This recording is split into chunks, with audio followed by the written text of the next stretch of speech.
Hello again there. Welcome back to the show. This episode is going to be a little different than the usual because today I'm going to explain how I healed a recent severe trauma in 8 weeks. So I talk a lot about healing trauma on this show, but I thought I would get detailed about my own healing with my own trauma to give you a peek into how I walk my own talk. And I'm not just teaching here, I am living what I teach, and that's why I teach what I teach, because I live it, and I know it to be effective and true, and unique, and yes, enjoyable. So in this episode, I'm going to share a little bit about the trauma I experienced recently so you understand the severity and multidimensionality of it so that you get how productive healing it in 8 weeks was. And then I'm going to break down what I did in 8 weeks to heal from it completely. And when I say completely, I mean in 8 weeks' time, on a scale of 1 to 10 in terms of post-traumatic stress symptoms. Immediately post-trauma, I was at a 10 because I had to sleep with the lights on in my house, to a 0 after 8 weeks, meaning no post-traumatic stress symptoms, no hypervigilance, no anxiety, no intrusive thoughts, nothing but reclamation of coherence, peace, joy, and clarity. And not just that, but after 8 weeks, I can laugh about the trauma. I feel awe about it. I feel gratitude.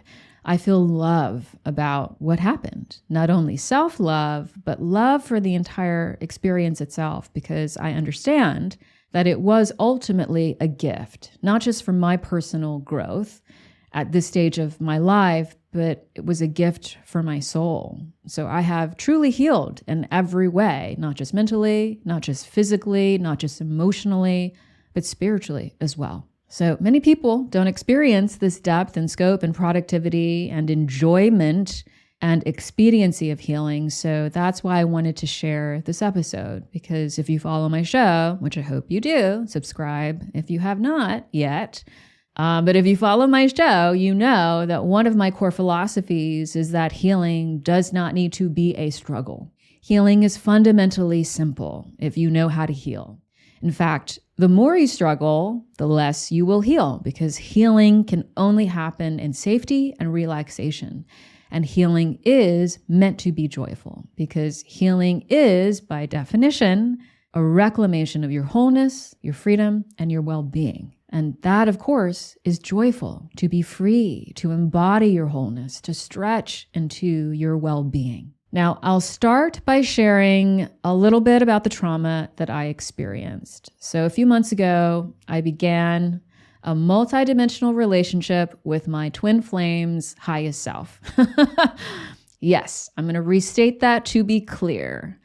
I was speaking to, being intimate with, meaning able to feel, touch, and be touched by and moved by, literally, not emotionally, physically, by the literal highest self of my twin flame. Or rather, to be specific, a specific node of his highest self, because his full highest self would be not possible to exist in like 3D. Like our real highest self is pure consciousness, without form, beyond the confines of limited 3D dimensionality, beyond space and time, massive amounts of energy, and his full highest self, like in true form, that's like not something that would be possible to be a part of my physical reality. So when we experience like our highest selves or the highest selves of other people, like it's a fractal of them. Okay. So it's not like the full thing. That's like world imploding. All right. So anyways, because I have multidimensional sight, I can see over 25 different types of energy and pre-energy with my eyes opened and closed. I can literally feel and move energy in the subtle layers of reality. I can hear beyond the normal human auditory range, meaning I can hear high frequencies all the time. And all of this is 24/7, okay? So I like now literally function multidimensionally. So that means I could see my twin flame's highest self's light body, the form that he chose to be in relationship with me as, which he called it a God form. And that is how I was able to be in a relationship with a non-human entity. And also because I've been clairaudient for many years, meaning I have clear hearing and telepathic abilities, I could hear him. We could speak. So being clairaudient means that, I can hear my highest self, I can hear my spirit guides, I can hear my guardian angel, I can speak to my late husband. So yes, I was telepathically communicating with my twin flame's highest self. But, also not entirely because I'm clairaudient, although that helps, but also because we're twin flames, and telepathy is just intrinsic to twin flames because we're fractals of the same soul.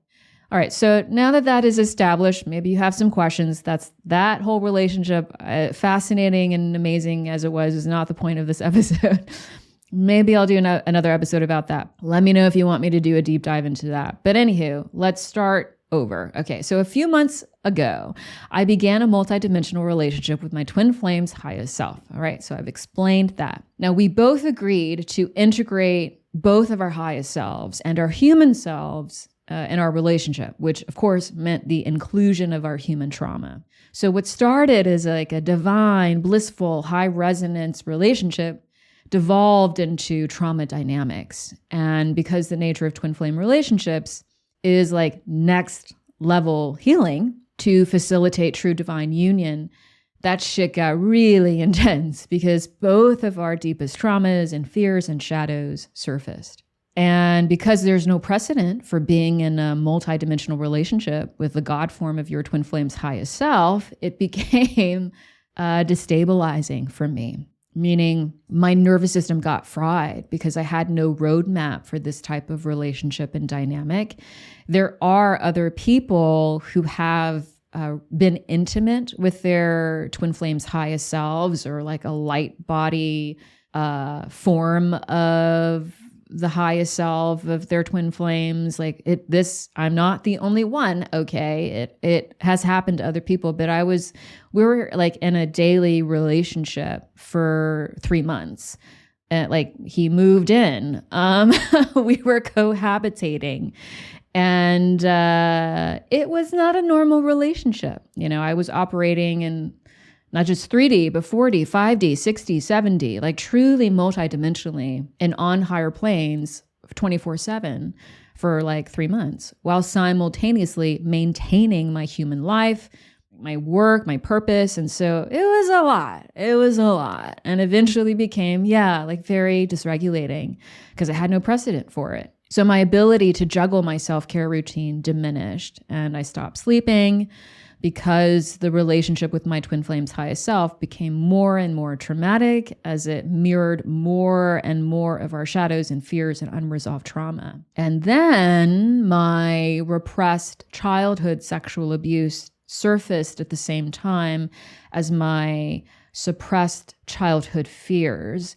as 24/7 lifelike hallucinations, meaning I saw my repressed childhood sexual abuse and my suppressed childhood fears play out in my physical reality nonstop for 3 days. It was like a mental dam broke open, and the deepest recesses of my subconscious were like, you know what? We're tired of being in the shadows. You're going to watch this shit over and over and over again until it is fucking bleeding from your eyeballs. And I saw myself get sexually abused as a child. I saw myself dying. I saw myself getting murdered, being surrounded by demons and clowns, which I was very scared of as a child, like over and over and over again for 3 days straight.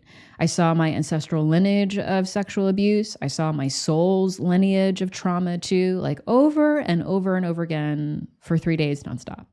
And yeah, it was fucking terrifying. Not only was it re-traumatizing, but it was, of course, deeply traumatic.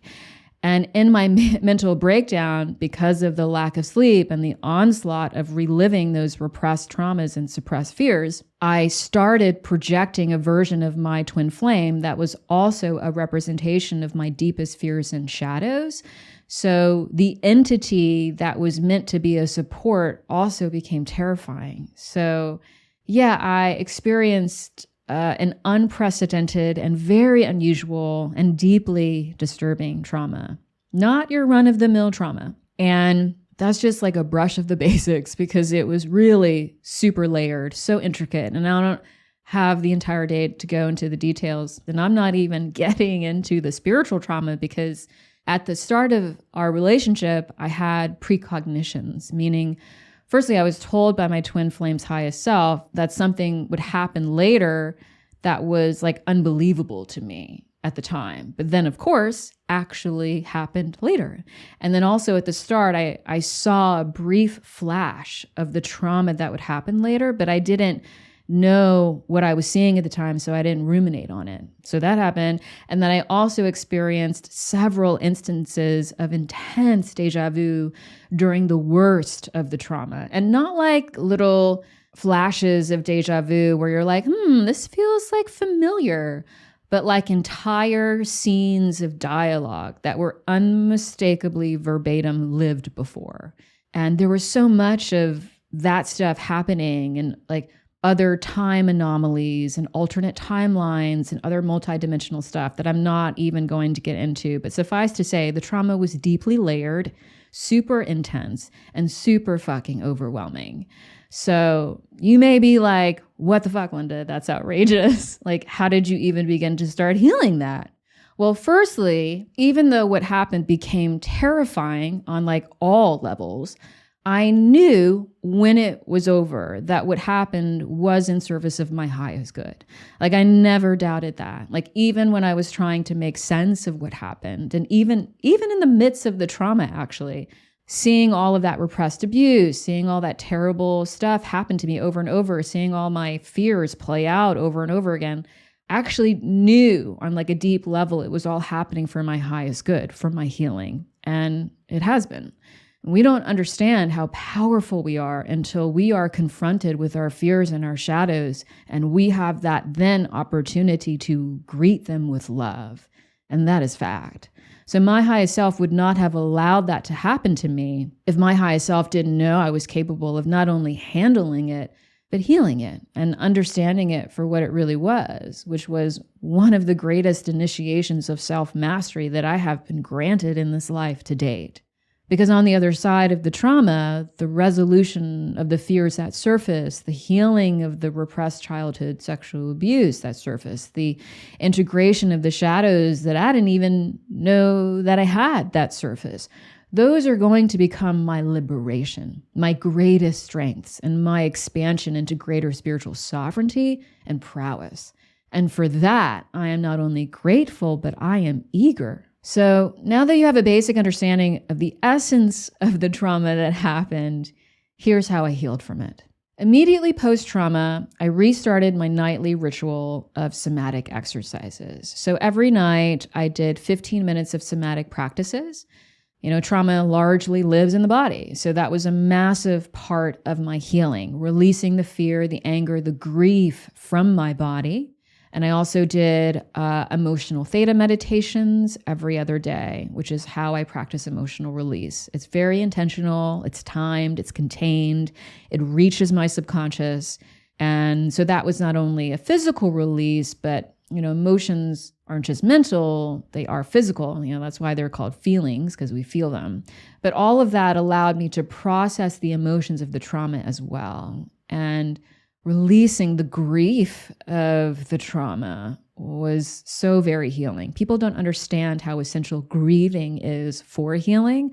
I actually did a whole episode about the power of grief, but we have to acknowledge and we have to feel and we have to release grief for any type of healing, because when something needs to be healed, that innately implies that there was some core need that was not met. And that also innately implies that there is something that needs to be released, right? Whether that was an experience or a version of self or whatever, and to let go productively, not just superficially. We must grieve and grieve fully. So I practiced somatic exercises every single day. I practiced emotional release every other day for 20 minutes in the bath. And I grieved like a fuck ton. And also for my body, I removed all pro-inflammatory foods that I was consuming, which admittedly was not a lot because I already eat a vegan whole foods diet. I don't eat processed foods, but I did eliminate gluten, which was like a bit of a drag, but it was temporary. And that was actually really helpful in reducing the post-traumatic stress symptoms like Within 24 hours, the anxiety I was experiencing reduced significantly. And I did a whole episode about the connection between inflammation and trauma that explains why, that you should listen to if you haven't yet. And also for my body, I started incorporating somatic movement into hikes that I take regularly. So on hikes, I started stomping and shaking and releasing my jaw and crying while hiking. And that was really helpful to release the anger that I felt about the trauma. And if you listen to my episode about anger, you know that anger tells us when our boundaries are violated, when our needs are not met, and when we do not feel loved. And so that, of course, was very healing. Also, I made an effort to spend more time in nature in general because nature is such an effective nervous system regulator. And I live in a very bucolic town. And so I made it a priority just to spend more time in the mountains. And also, I allowed myself to rest and sleep more. Trauma and healing trauma is fucking exhausting. It really is. And you naturally need more rest to do it. So I gave myself permission to do less, to work less, to take time off, to be less productive, and to truly allow my brain and my body to breathe and to settle and to get reacquainted with calm and peace. And energetically, I cleansed my home because that's where the trauma occurred. And that was actually the first thing that I did. I saged my entire home, inside and outside. I cleared that energy, and I cleared the energy of all the dimensions of my home. I cleared the energy of my field. And I did that as diligently as like the super Virgo that I am. Like I cleansed the energy of my home. So I clear the energy of my field and I clear the energy of my home every night as a personal practice.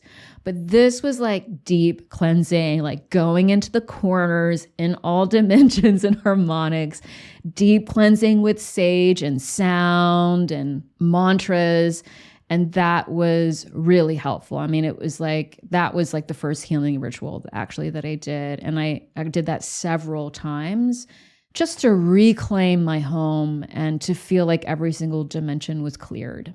And then socially, I also made sure that I was in contact with my closest friends. I asked my closest friends to touch base with me every day for the first few weeks post-trauma, so that I always had a close friend to touch base with every day. You know, we can't heal productively in isolation, particularly trauma. So every day, one or two of my closest friends called me and we would have like a check-in about how I was doing and just like talk shit. And that was really helpful. And I hope you never feel wary about asking for friendship and support while you heal. You have to tell the people in your life about what you need, and you should feel confident about that. And I also started talk therapy again. I'm actually not a big advocate of talk therapy. This is a little controversial because I think talk therapy is overrated for many reasons that I'm not going to get into now. Maybe I'll do an episode about it later. But, you know, it's just because most people don't understand its uses and its limitations. But I do understand that it does have specific benefits when engaged with intentionally, and this is one of those times. So because my trauma was so layered, like so intense, I knew it would be useful for me to talk about it with the professional. So I wasn't just talking to my friends about it or just like journaling about it. And that was helpful to literally just verbalize, like speak out loud what I was processing for myself every week, even if it was just me literally reviewing my own process. The act of literally speaking candidly about your trauma to someone who listens objectively and with compassion, hopefully, is indeed helpful. I also didn't expect my therapist to heal me or to heal the trauma because I know that's beyond her scope of expertise as a talk therapist. So my expectations when I engaged with her were in check, meaning I knew she's not a somatic practitioner. She's not an EMDR therapist. She's not a hypnotherapist. She's not an energy worker. I understand that she knows how to listen and ask leading questions to keep me talking and to keep me sharing about my experience. And that's exactly what I used her for. And that's what I expected from her. And that's why it was helpful. It fulfilled a singular purpose. Because talking openly about your trauma is not the same thing as journaling about it. But I did journal about my trauma. I journal every day. In fact, twice a day. I journal at the start of my day. I journal at the end of my day. Not long sessions, but I check in with myself twice a day that way. Part of my daily healing and self-care routine, which I will get into more in a little bit. But I specifically journaled about the trauma by writing down everything that I remembered that happened, like every single detail from start to finish, to not only have a full account of it for myself, but to gain clarity about what happened in its entirety. And then I also reread my own journal entries from right before the trauma happened when I was in a relationship with my twin flame's highest self, so that I could piece together the broader narrative. And that also allowed me greater clarity. And then I continued to journal about my healing, what came up, my emotions that I released, the grief, the somatic exercises, the insights, the revelations. I tracked my entire healing through journaling every day.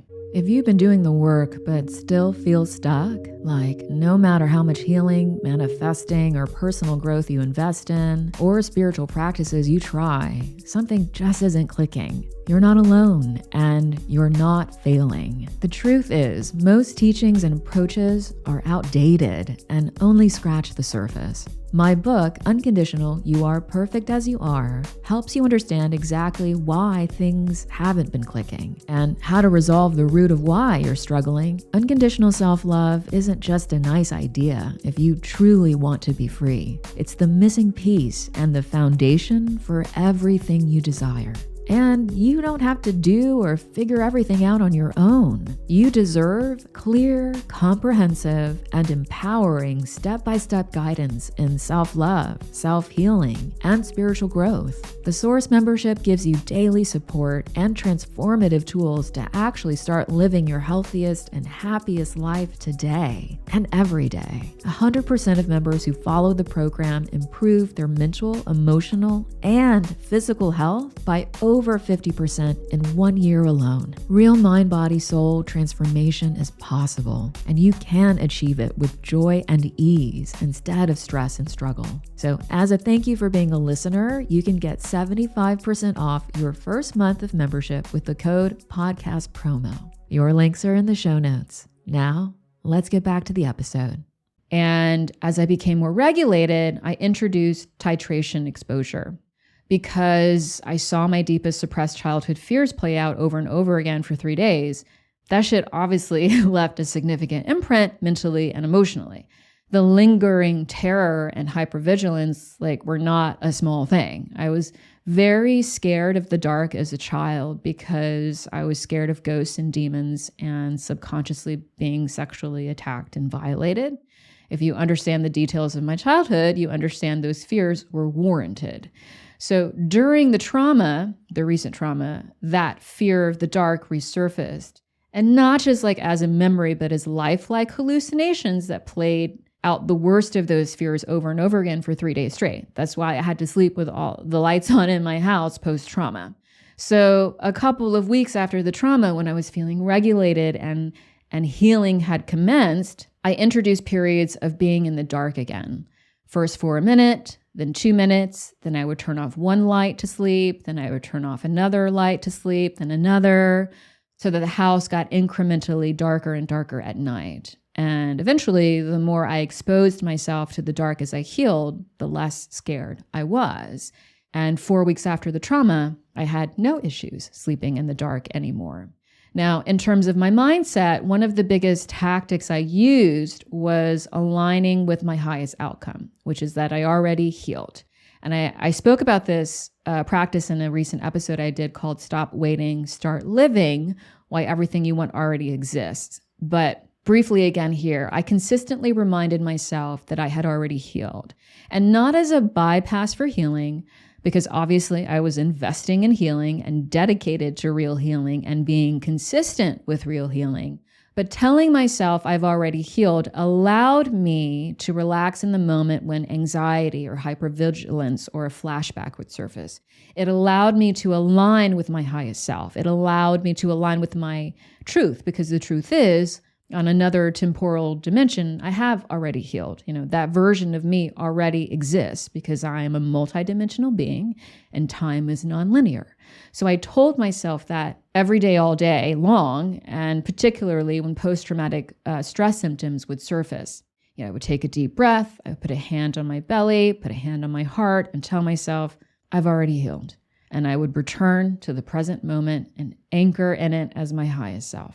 And I also told my inner child that because she needed to hear that too. She was scared after the trauma, obviously, because it was all her repressed sexual abuse and her suppressed fears that surfaced. So I made sure to connect with her and reestablish safety for her, which meant doing subconscious healing theta meditations with her to validate her experience, validate her emotions, to ensure she knew that she was safe with me now in the present moment, that those traumas were over, that she is now free, that she was not abandoned because I'm with her. I've always been with her. And that was a big part of the healing. Making sure I tended to my relationship with her so that she didn't feel alone and she felt safe again. And I also reinvested in shadow work because the suppressed childhood fears that surfaced were representative of shadow aspects of myself that I didn't even know existed and thus had yet to integrate. So that meant embracing my inner demons, embracing those really dark aspects of myself. And yes, loving them, not rejecting them, not fearing them, but allowing them to exist and loving them because they are parts of me. They are valid parts of me, and thus they deserve my love because at their essence, I know that they are also made of love, as everything is. So that was another essential aspect of my healing, acknowledging the shadow aspects of myself that surfaced and choosing to embrace them with love, choosing to be curious about them, to learn from them, and then integrate them so they no longer intimidate me, so they no longer scare me, and thus no longer have power over me. And also because my childhood sexual abuse is ancestral, meaning it is a part of my family's lineage, and I saw that during the trauma, I invested in ancestral clearing and healing. So I did a specific meditation that I created to clear the distorted ancestral energy that was still connected to me, and to contact those ancestors to release them from my field because I am sovereign and that energy does not belong to me. And that was very healing, to claim my sovereignty with them, to release those connections, to forgive my ancestors, to set boundaries, and to proclaim my freedom and my healing. And that was not just healing, but it was like important to do that. Now I'm going to talk a little bit about my daily healing and self-care practice for a minute, because that was, of course, part of my healing and why I healed so quickly and holistically and productively. I actually did a whole episode about my daily healing practice that goes into detail about what I do every single day. But for now, for this specific episode and for the trauma, I will highlight that I do meditate for 20 minutes every day. I exercise and I move my body and stretch my body every single day. And actually dancing was very healing after this trauma because dancing is an extremely healing somatic practice. And I experienced a lot of emotional release dancing recently. So I exercise and I stretch and I move every day. I also take 30-minute Epsom salt baths every single day, and I dry brush every single day. So that means I help my body detox and my lymphatic system to drain while self-soothing and while regulating my nervous system during those practices every single day. And I eat a clean, whole foods, plant-based diet every day. So my body is loaded with nutrition. It is not taxed with poison every day. I also drink nearly 3 liters of clean, not tap water every day. So I am well hydrated, which of course is essential for detoxing, essential for healing. I also maintain healthy circadian rhythms because I get up and I go to bed early every single day, regardless of if it's the weekend. I also eat my meals at the same time every single day, and I maintain my daily routine like every day. And spiritually, every day, I connect with my highest self. I connect with my angels, my guides, my spirit family. I do this every single day. So I don't just intellectually understand that I am always supported and loved. I engage that support and love every day. So those are just some of the basics of my daily healing and self-care practice that were essential for healing this trauma, because healing trauma must be holistic. It must include optimizing your body's ability to heal, your brain's ability to heal, and your ability to remember that you are spirit first and human second. And in that knowing, you never forget that you are always loved and always supported, even when you feel alone. So without a doubt, my already intact daily healing and self-care practice were core pillars of my ability to heal this trauma so productively, so thoroughly, and so quickly, with ease, and yes, with joy. Another thing I did was prioritize joy. That's the balance. Yes, every day I was healing, meaning engaging in some healing practice, right? Releasing emotions or moving through the effects of the trauma or whatever, but I never identified with the trauma. And I made joy a priority by entertaining myself in my downtime with movies and shows that made me laugh, made me smile, reminded me of the power of love, or, were stories of triumph. I reread my favorite books and I leaned into my heart and soul comfort. And yeah, that meant that I avoided all stress-inducing movies and shows. Many people don't understand that the entertainment they choose to invest in during their downtime either helps them regulate their nervous system or feeds dysregulation. Like, are you watching true crime movies, scary movies, thrillers, high intensity, stressful dramas, in your downtime, like Succession, which is like, yes, of course, a brilliant show. But that show is about toxic people in a toxic environment treating each other in toxic ways. And of course, that's going to affect your brain's chemistry. Watching that is going to affect your body's chemistry. So I avoided anything that could in any way elicit unnecessary nervous system stress. And I opted for easy, fluffy, light entertainment and stuff that my heart and soul already love. That was very healing. And the last thing I'll cover is I prioritize unconditional self-love. I did not take this for granted. I've been practicing unconditional self-love for over a decade now. It's my central philosophy about healing, about life, really. And it was paramount for me to enact it after this trauma because deep and dark aspects of myself surfaced. Uncomfortable, disturbing aspects of my past and other lives and my lineage surfaced. I was literally confronted with my inner demons. And despite the fear that arose, I chose to love the scary shit, to love the shameful shit, to love the disturbing, dark, and unsettling shit because it was all me. And to reject any part of myself is to reject my whole self. So in my healing, I always return to love, to loving myself, to perceiving what happened with love, to perceiving everything that happened as love, and not in a delusional way that was bypassing or invalidating to my experience or my emotions. Clearly, I do not bypass, I lean the fuck in.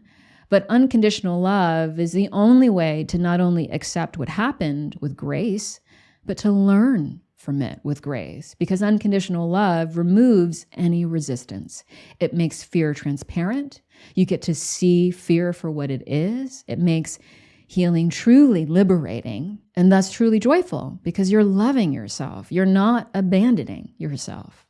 And that was key. That trauma was so layered, literally multidimensional, and it could have been very overwhelming post-trauma to heal, but it wasn't. What many people don't understand about practicing unconditional self-love is that it makes everything so much easier to heal because it allows you to feel safe in yourself while you heal, which then allows you to relax. And that is fundamentally what your brain and your body and your nervous system require for healing, a parasympathetic state, not a fight or flight or stress state.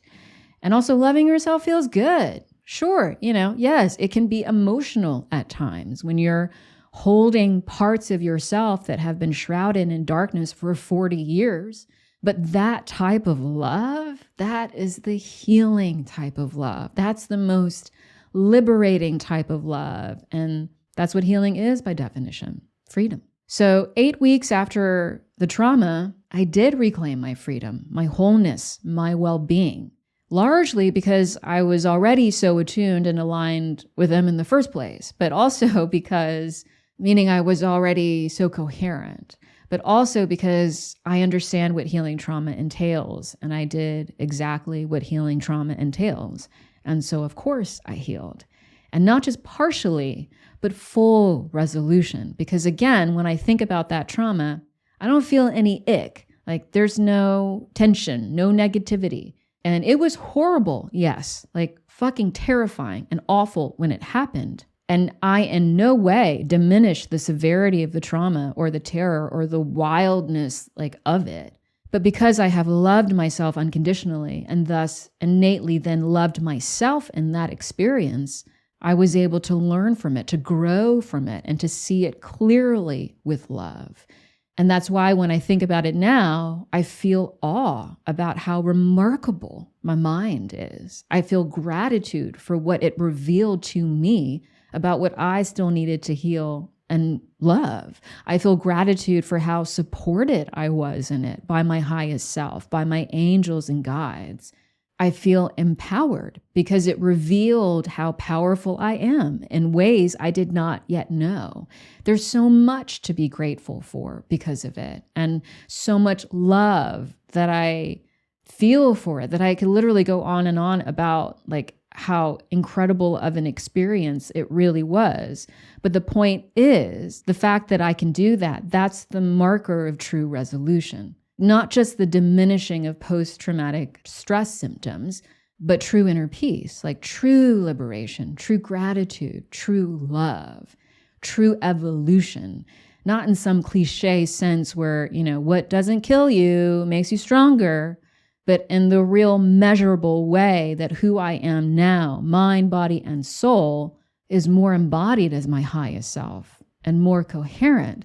Because all of that repressed trauma and those suppressed fears that surfaced in the trauma, all of that's no longer hidden in the shadows. It's all been brought to the light. And that means I can give those parts of myself and my past that light, that love. And what a gift that is. So here's your action step for the week.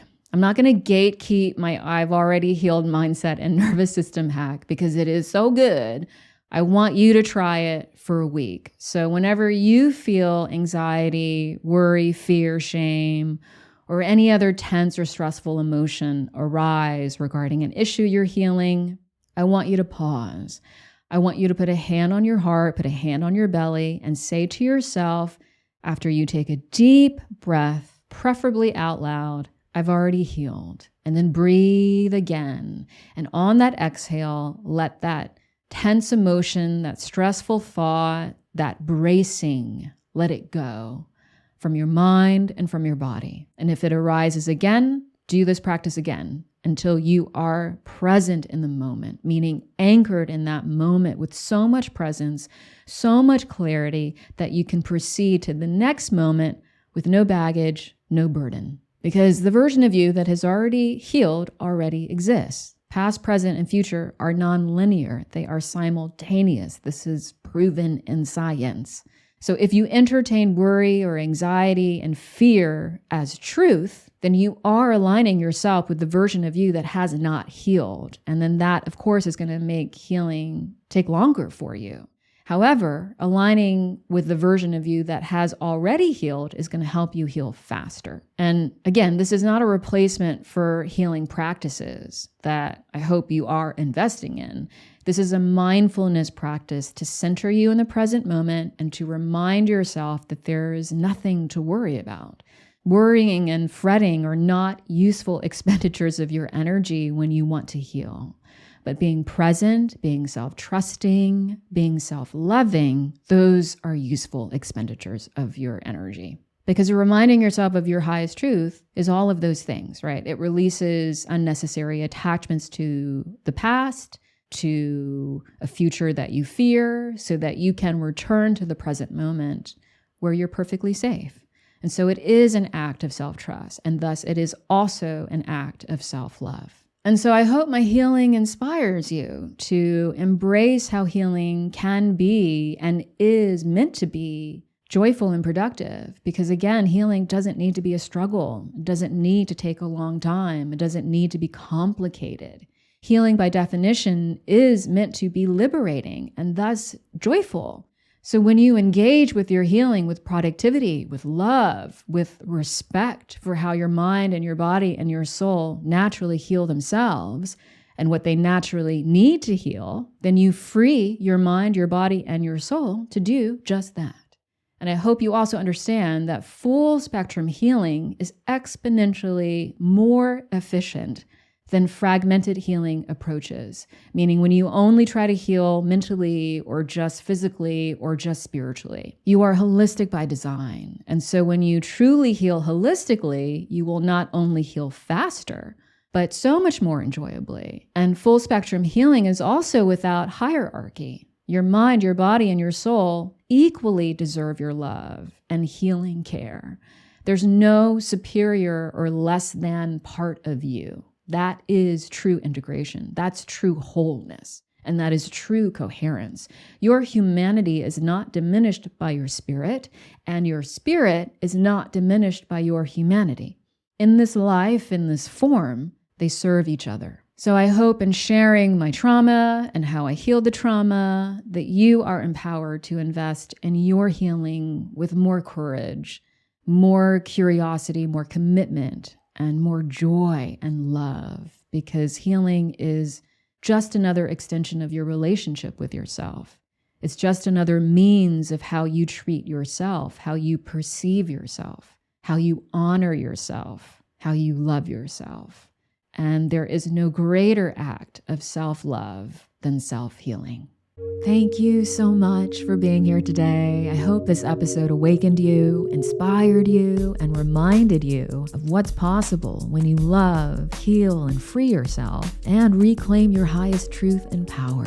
If this show has transformed or enlightened your self-love, growth, and healing journey, please like, save, and share this episode, and leave a positive review on Apple or Spotify. And subscribe to be reminded of new episodes. Your support is deeply appreciated and truly helps this show so much. And if today's episode resonated with you, don't stop here. Go deeper. My book, Unconditional, You Are Perfect As You Are, expands on these teachings and gives you the missing framework about self-love that no one is talking about. So get your copy today to start reading and loving yourself more. And if you're ready for the ultimate healing journey with daily instruction and guidance from me, I'd love to see you inside the Source membership, the only holistic and comprehensive step-by-step self-healing program that is proven to work. Remember, you were never meant to struggle or wait for what is already yours. It's time to claim everything you want and more. All the links are in the show notes. I'll see you next time.